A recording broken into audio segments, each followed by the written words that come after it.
সেই ইনকিলাব আবার আবাবিলের মতো আসমান থেকে ফিরে আসবে। ইনকিলাব, ইনকিলাব। বিএনপি জামাতের নেতাদের ফাঁসি কিন্তু আটকানো যায় নাই। আপনাদের বিভক্তি কিন্তু পুরো জাতিকে সর্বগ্রাসী ছোঁয়ার মধ্যে ফেলে দেবে এবং সেই ছবল থেকে কেউ বাঁচতে পারবেন না।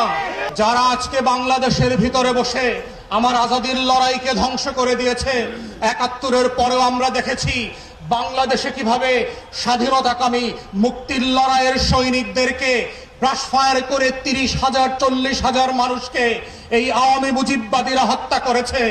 আমরা দেখেছি কাউন্টার কুর মধ্য দিয়ে আমাদের সশস্ত্র বাহিনীর ভিতরে শৃঙ্খলা বিনষ্টের যে নিরলস প্রচেষ্টা, আমরা সেই সময় দেখেছি কাদের সিদ্দিকের মতো এক গোলাম রাজাকার ভারতের, তার নেতৃত্বে কাদেরিয়া বাহিনী করে সীমান্তের প্রশিক্ষণ, টাকা এবং অস্ত্র দিয়ে আমার শত শত বিডিআর জওয়ানকে হত্যা করা হয়েছে।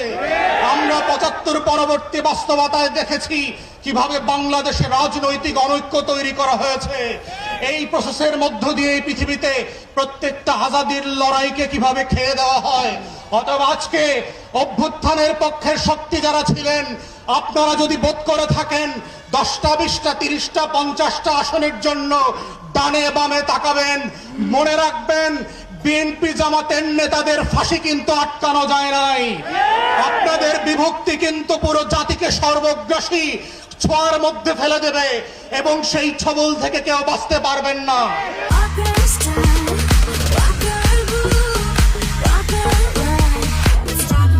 তাই আজকে ৭৫ পরবর্তী সেই বাংলাদেশের আজাদি যে হস্তক্ষেপ ছিল, আজাদি ছিনতাই হয়ে গিয়েছিল, সেই ছিনতাই হওয়ার ইতিহাস থেকে নতুন করে আবার আমাদেরকে শিখতে হবে যে বাংলাদেশের এই খলনায়করা কিভাবে প্রশাসনে ঘাপটি মেরে বসে আছে, বিভিন্ন রাজনৈতিক দলকে বিভ্রান্তির মধ্যে ফেলছে।